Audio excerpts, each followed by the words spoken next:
Hello everyone, welcome back to another video where we're just be doing a bit of a vloggy sort of look around with the Celica today. We're going to get it up, have a look at what's actually been done with the exhaust, because I get the impression it's been made loud on the cheap. So I think the real worry is finding out why it was only £1,000. Yeah, there's that too. But as we've discovered from the jacking point, yeah, on that side. Yeah, we've already tried jacking it up once, and one of the jacking points isn't a jacking point anymore. No. So we're trying to find out where we can get it up from, but yeah, it's going to be a bit of a slow vlog sort of one, just going through everything as we find it and bit of an find out why the car's so cheap, I guess. So join us for that.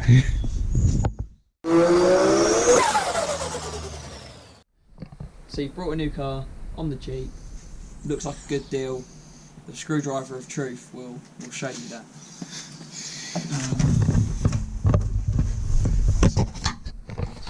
So I think that's solid, which is good because that's a torsion beam. Okay. Your boot floor doesn't look great. No. I got some wire brushes and spray paint to still bring them back and hopefully get rid of what there is. Yeah, definitely wire brushes, spray paint, and probably some rust cure or something. Yeah. But I think that should be okay to jack up on. For all the Celica owners out there, I'm sorry if this is the wrong place to jack it, but jacking it from the sides isn't going to work. We'll show you why in a minute.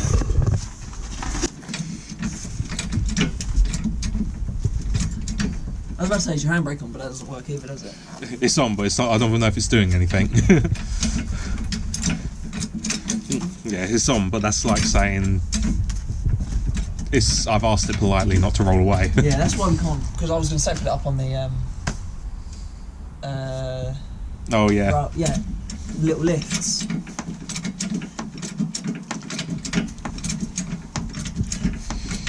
you want to grab the axle stand? Yeah. There's the exhaust there.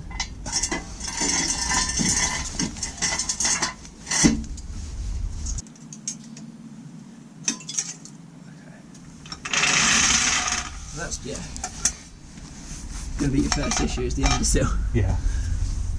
I think you've got an undersill day coming ahead of you, George. Yep. Thank you for the screwdriver. Right, actually that's just old undersill, so that's fine. Yeah. You can replace your bushings at some point, that's not going to hurt. Yeah, this entire seal bit is gone. And that's fine because it's not that important. It's not like on an MX-5 seal. I think Japanese cars themselves just rust on the seals. We know about your boot. Yeah. Because there's someone on the inside as well. Oh, that means that's really thin, isn't it? Possibly. What's that? This car's scraped a little bit. But actually, Oh, again. like your pinch weld is separating. Yeah. And same here, look at that. Yeah. That's really fucking bad. It's just added a lot of being jacked up wrong. Yeah, so we'll show you some of it. There's a few holes underneath, a fair bit of rust, being an old Japanese car, but that's kind of what's to be expected. We'll show you it here if we can. See how well the camera can bring up any of it. Actually, that's my phone for a torch. Yeah, That'll be useful. I didn't actually thought if you want that, but That'll do. So yeah, we can see we've got holes here, that's one. Obviously our main, what we kind of got through, you can see, don't know how well it's come up on camera, a great big indent here underneath where it's been jacked up poorly, but we're kind of unsure on how bad that is for these. So obviously if you're any of the people who know Celica's a bit better than we do, obviously let us know. Is this something that's going to be like an MOT failure? Is this something that needs to be done? Is this something that's kind of just poor cosmetic bits and just keep an eye on it, look after it to make sure it doesn't get any worse? weld some holes over it. Yeah, just weld some bits over it. Or is it full like redo? Yeah. You're one of the people who knows Celica's a bit better than us. Obviously let us know exactly what he's doing. So well, how bad it is basically. But yeah, we've got a fair bit of rust underneath, but it's not as bad I think you would expect for how cheap the car was. No, for £1,000. Yeah. Yeah, you've seen shells for cheaper. Yeah, true. For more expensive, sorry. Yeah, and yeah, so like, you've got a cat. So yeah, that's what saying we weren't sure on, so at least we know we've got that now. I don't know why it's so loud. Yeah. Because you've got a resonator. The question is if there's anything inside that cat. Yeah, depends if there's something in the cat, and also how much that resonator's doing. Yeah. And if there's any, there could even be leaks. Like we'll check for leaks and stuff in a minute. Yeah, if the amount. Well, you can see the amount of exhaust paste that's been used throughout. Yeah, there's a fair bit on all of it, and they've used a fair lot of it. So yeah, the assumption is that's been botched around quite a bit. So. But you're saying there's no oil leaks? Yeah, there's been no oil leaks. It's been sat in the same place for a fair while each time I've been using it, and there's been nothing there. So and the oil's been fine. Pan on the bottom of this. Oh, you do. Actually, no, you don't. You can see straight down to the bottom of the engine. Where the sump is, which is quite nice. Yeah. So, no. Mechanically, it seems okay. Yeah. Touch wood. Well, we need to get the. You know where your OBD reader is because we need to find where that engine warning light is. Yes, yeah, I need to find that. That's another thing we need to find out what that is. Because we've got the engine warning light and then stability control and traction control. Well, they're not a big issue. We don't need them. Yeah. It's front wheel drive anyway. It's not like that going to be that important. It's not going to go sideways. Yeah. Yeah, I'll try to find the OBD reader. Yeah, so. I had a quick look this morning, couldn't see it. So. Okay, let's see what we find. Let's move on to the next bit.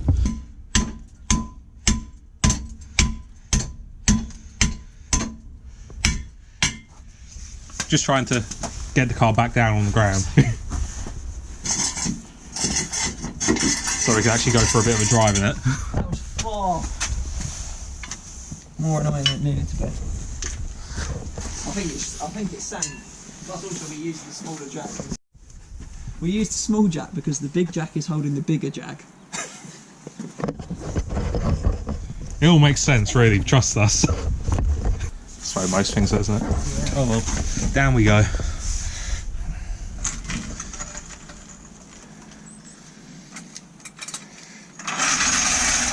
Yeah, that arch gap needs to be fixed at some point. Well, at least, you know, you get a bit of rust. And the trolley jack and pull it off. So should I hold this open while you... Yeah. Oh yeah.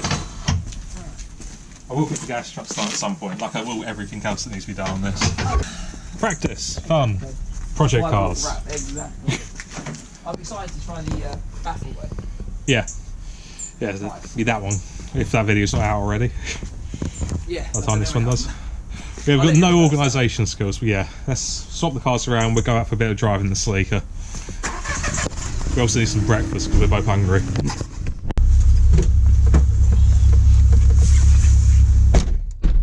Okay. It has that sort of Toyota feel of like spaceship kind of wrapped around you. Yeah. You know, you bring this up slightly further and it's almost Supra-esque, isn't it? Oh, not far off. Well, it's quite far off, but... Well, you get my point. Yes. For the budget. Oh yeah. Yeah, we've been out, we've got our breakfast, had a bit of a drive. Now Matt's going to have a go and see how he finds this. To be fair, we sit in a very similar seating position. Yeah. So, that's first. Yeah. Not that the handbrake does anything anyway. No.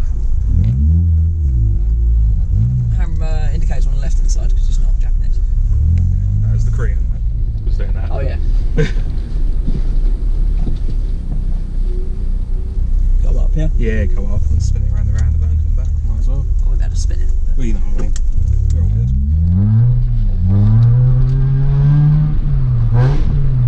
Yeah, we'll work the gearboxes. Yeah.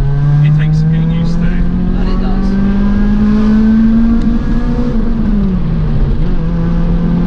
Gearbox is weird. Yeah.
electronic in the throttle? I'm not even too sure. Top of my head. I do not know if they're electric or. Because it's not a problem. It's very light. Yeah. And I don't know. I just don't think I'm comfortable or used to it. I don't think it's a problem with the car or anything like that. I just generally think that the MX-5, like, that just pulls through. Whereas on the MX-5, you actually have to put your foot on it and you know where you are. Yeah. I couldn't tell you if I was at 50% throttle or 100% throttle. Yeah. And that could just be me as a driver. I think it's something just to get used to, isn't it? Yeah, I think that's where it is. Because obviously the MX-5 is a lot more older and kind of runs off that old, really simple... What, it's almost 10 years. What year is your MX-5? 91. Well, it's 12 years between these. Yeah, well, it's the same as whatever for an 89 as well. So it's 15 years of technology difference. Yeah. But yeah, like, you can't, I don't think, it will take some driving, it will take some time to get used to the throttle. Yeah, no, I get that. But yeah, it's not, And that gearbox. Yeah, the gearbox is a bit of a, and then there's also the handbrake. Yeah, just walk away for this person. And a little bit back. Yeah, I think that's the really weird bit, is the difference in, you can tell it's front wheel drive as well, because it gets very skippy. Oh yeah. Like going down that road, it was I'm very much interested to see what it's going to be like on track, being like that, but there we go. That's a big Range Rover, it's going to play goal. So where's reverse? Furthest away, so, and then, wow. I like the beeping though. It's useful. It definitely helps you know that if you've got it in it. Yeah. Yeah, like I said, the fact there is a lockout just is a little irritating. Yeah. It gives you that slight unsurety when you're like on track racing for first, basically in the hairpin. I suppose that would be the time you plumb into it. I really like the ability to heel toe on this though. Yeah. Really, really nice. And I suppose that's probably the advantage of having such a light. Yeah. Of it being so light, it's literal. Yeah. You know? I think definitely it being so light makes that really nice. The MX-5 heel toe was really fun as well. But then I literally have to push hard on it, whereas this is literally just it does it. It's nice. Yeah. Really nice. I think, I don't know why it'd be skippy though. I don't know if it's just the way it is for... Just the way it delivers power. Yeah, the way it delivers power, the weight distribution, the front wheel drive. Because I'm assuming that bit front heavy, I'm guessing being the front wheel drive. There's no weight in the rear there. That's something I can only assume that it is. But I know, well, Scott told me that apparently they are a bit, like, we'll kick the rear out on that. Really? Yeah. It's good slightly on the rear. Yeah. Stop a bit. But I'll leave that one for the comment section that we're now asked, because what's the best thing for the gearbox, as Matt tries to find reverse. No, that's first. There's reverse. Is it, I don't know, like a light and flywheel clutch, whether that makes much of a difference to help it, or no. Short shifter, or short shifter would make a difference on the, because it's not the gearbox that's the issue in terms. It doesn't feel like it's the gearbox in the issue of transferring power from the engine. No, and that's it's just the stiff it is.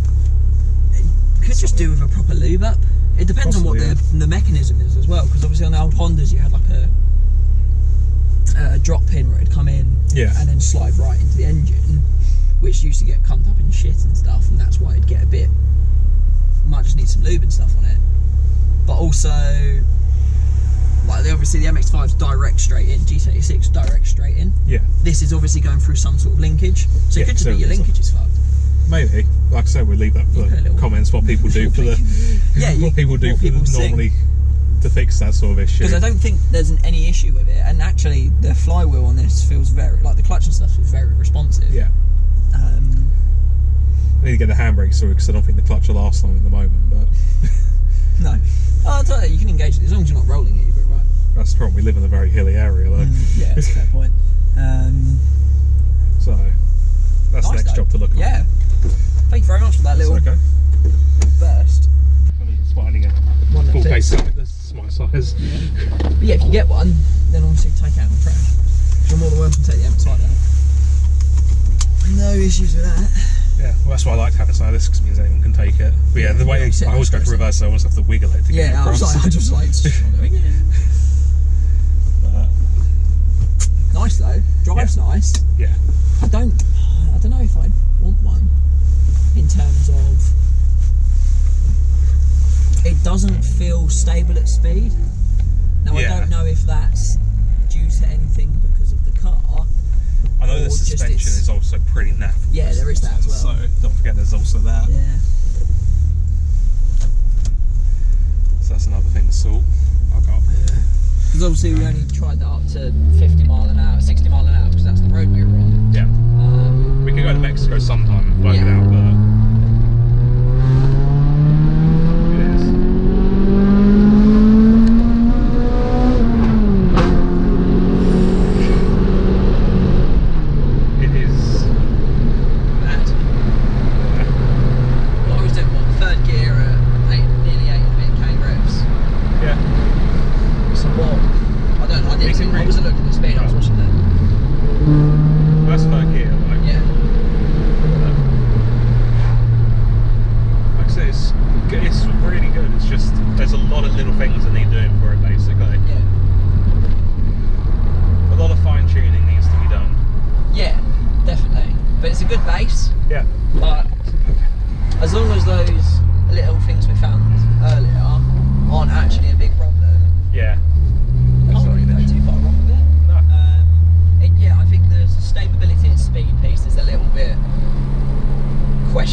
sorting out some nice coilovers and that would help fix that. Yeah, that definitely probably would be a fix. It probably doesn't also help that the best tyres are on the front and the worst. Well, we got one good one and one bad one on the rear. Yeah. Yeah, full set of tyres all round. Or just put a pair of on the rear. Yeah. Punting will make a big difference. But also you don't know, like if it's simple things like you don't know what your tracking's like. Yeah, that's what I mean. Once you get things on suspension, get the tracking done, I feel like it can make a huge difference there. Yeah. You know, even check depends on white line ARBs on or something. Yeah.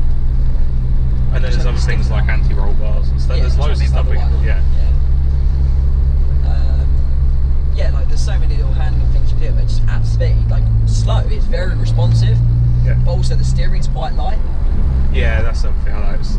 I don't know, it might just be me because I'm used to the A6. The steering wheel just feels a bit too big on this one, like a little bit. Yeah, it does. Yeah. But you can change that. Yeah. That's what I mean, it's just a lot of little bits, so yeah. It's fine, there'll be plenty of videos for everyone to watch. So. Exactly. Yeah, no, exactly. That's going to be the advantage of it being so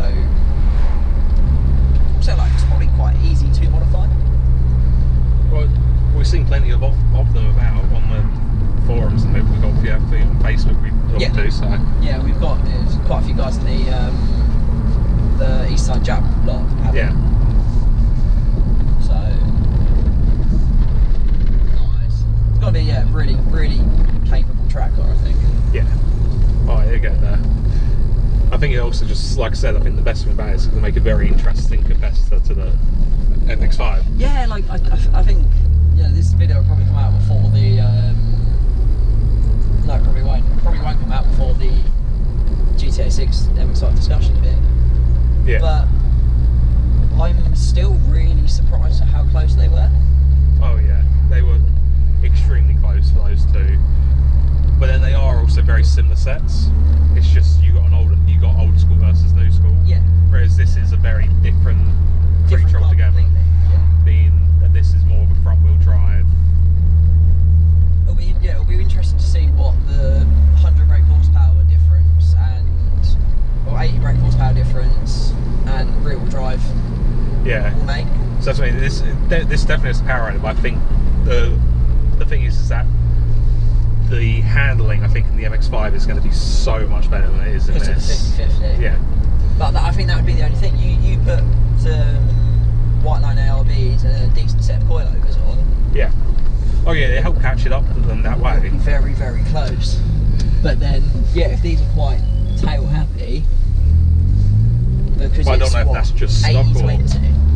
Probably going to be something like that, 70/30, 80/20, because there isn't really anything in the rear apart from what the fuel tank probably is the only thing you really got for weight in the rear. Yeah.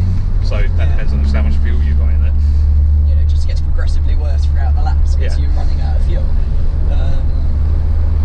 Especially speaking of fuel, what does this do? Probably not great considering the way that we keep driving it. Yeah. So I can't give it a good fair assumption. I'm assuming, from what I've heard, they're not actually too bad if you drive them sensibly. Yeah. But it's that moment you start going into the valve timing kicking in, and it's just it starts drinking fuel very quickly. But I've seen some people get some really high numbers out of these when they try hard. So. But yeah, I think on track for the weight is going to be the most interesting one for me, because especially if we end up stripping it out at some point, that's going to be even more weight out of the rear. Yeah, exactly. I think that would almost be disadvantageous. Yeah. Although then you probably even it out by taking things like the aircon and stuff out the front. Yeah. Yeah, I think if you removed everything on the rear and really like cocked up the balance. Yeah, it's like, because it's not like it's unbalanced at the moment, but yeah, it just doesn't feel comfortable at speeds. No, it definitely. But that could just be to the age of the suspension. Yeah, I know the suspension's one of the bigger things to look out for when buying these. Yeah. Or at least they can go. So I think that'd be one of the first things once we've done the two main things. Obviously, we went through is the sum. Yeah, the brakes and the sum. Yeah. Once that's done. Oh, and exhaust. Yeah, the exhaust is. Yeah, this won't. That's the sign that just needs to get through to get past. Yeah. So the way baffled it.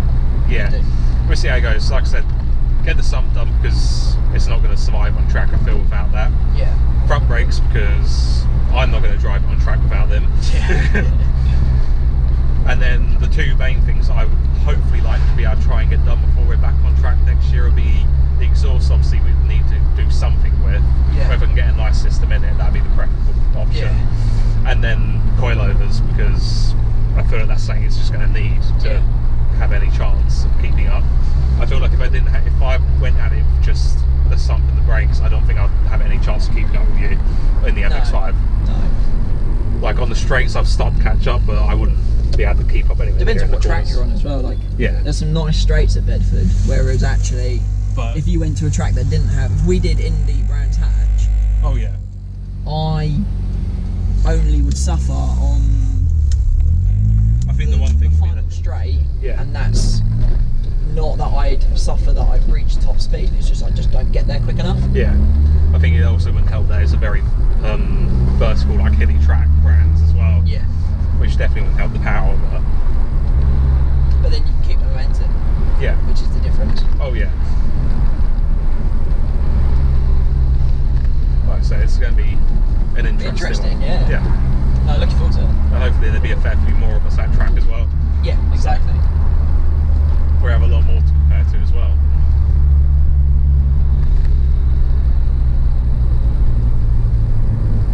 Yeah, saying that, I think Brands Hatch is a very simple track if you take away the elevation.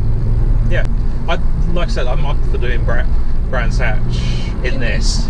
I wouldn't ever do it in the 86 because I would never have the confidence to send it into that first corner in the 86. Plus, if something did happen or something came off, you've then got all the stone chips that you're going to pick up. Yeah, and you don't want that on the 86. Like the worst case is you go into the gravel sideways, it digs in and rolls.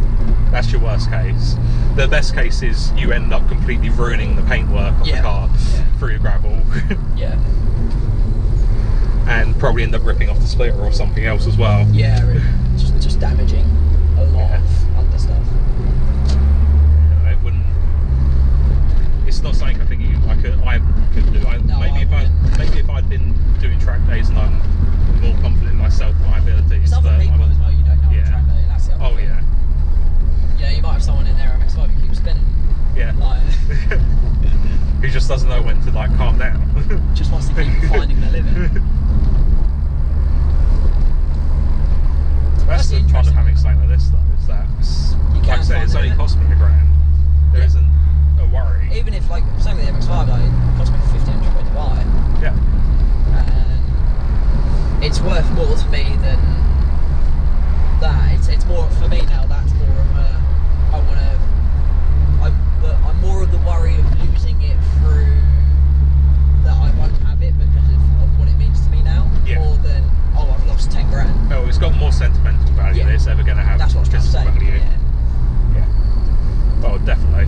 car going down a fucking clutch. Like, it's probably first thing that a lot of big things like that for. Is that like things like making your own parts, like the intake on the headlight and stuff like that. Yeah. Like the heat shield stuff. And Yeah. battery tie down. I did tighten the pegs. I need to increase that a bit more, to be honest. Your spoiler and bits as well. Yeah, exactly. All the stickers. I mean, it's probably what this is going to end up being for me Roll at this bars. point. Yeah. You know, hardest bar on this would be. Nice high spikes and bucket seats. Yeah.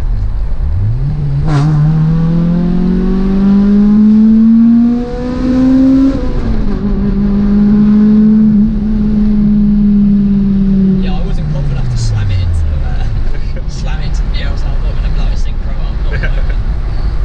Not for George. That's fine. You're starting to get sweet brakes. Yeah. I know. They are the. Pads and discs. Yeah. They are one of the top priorities on the list. Yeah. So it's my third Toyota as it is. Yeah. It's not like you like Toyota. No. Yeah, what is your favourite sort of Japanese manufacturer? You know what the funny thing is that growing up I was always the Skylines and 350Zs, and that was always the way it was. It was always the Nissans that I always grew with. And somehow I've ended up with 3 Toyotas growing up. Weird though, isn't it? Yeah, it's always funny when you look back at stuff you used to like growing up compared to what you ended up, like how your tastes change and things. Yeah. Like I still love things like the 350Z and that, but it's the same problems like the 350Z, the S2000, that they're just so expensive these days. Yeah. Oh, they are. That's the ridiculous part. But these would be a lot more expensive if they were rear-wheel drive, I think. Probably, yeah. They probably would be. Depending on how good it was done, that's the thing as well. Yeah. Like I said, I feel like these are going to be going up in price very soon anyway, because so many people are stripping the engines out of them. Oh yeah, funny the engine in these is the thing, and understandably. Yeah. Like, I thought you were being a bit over the top when you were talking about the VTEC kick-in. Yeah. But it's just ridiculous. You just the amount of sound that comes out from it, like you can hear when it kicks in. You know when it's that whole proper. Yeah, you can tell it opens up. Watch the massive part. I know. Yeah, no, you can tell when it does it, but it is a really good one. But yeah, the exhaust is definite.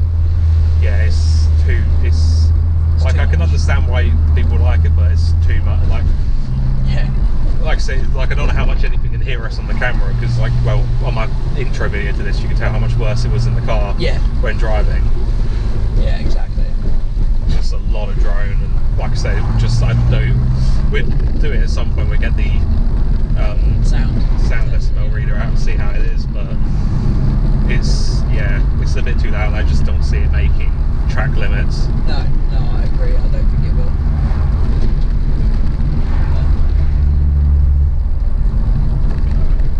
I'm happy with it for what it is.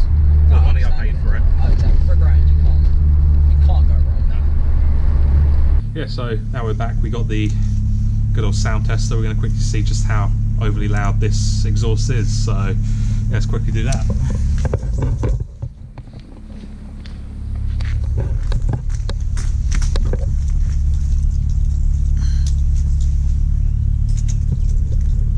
You ready? Yeah, ready, one.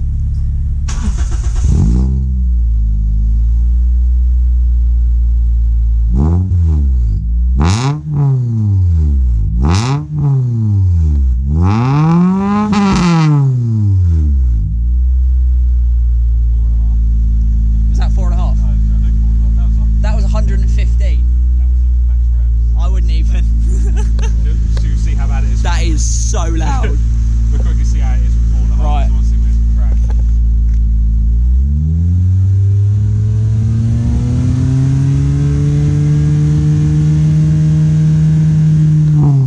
Only an 89. What's that? 89. That's not actually as bad as I thought it would be. No. I thought it'd be worse than that, but yeah, I don't see it actually getting through the drive-by test. It would not pass drive-by. It's the problem once you hit that max valve, so yeah, we need to sort that out. Definitely. Definitely. Probably new exhaust system, maybe a baffle like in the previous MX-5 video. Yeah, that would be really good. Yeah. Okay, so yeah, that's it for this kind of like vloggy video. Just kind of get a bit of fun time with the Celica, find out that this old cheap Japanese car is actually very rusty, because who would have thought that? Although we do find out that the car does actually have a cat on it. How much is in that cat, we don't really know, but at least I know I've got it, so I know it's road legal in that sense. Obviously, yeah, like I was saying, any of the solutions usually for the stiff gearbox or bits, what people, if there's any solutions that people have, let us know in the comments below. And same with those rust bits that we asked about. If you know anything, let us know, because that's the whole point of the car community, is we all find out bits together. So hopefully we can get this car up and on track, ready for the new year when that comes along. Yeah, that's it for me. So hopefully you'll enjoy the video. If you did, give it a like, subscribe if you want to see more of the Celica, because there's plenty that needs to be doing to it. So yeah, don't worry about that. So yeah, I'll see you in the next one as Matt tries to start his MX-5 that he's let the battery go dead on. So yeah, see you guys, bye.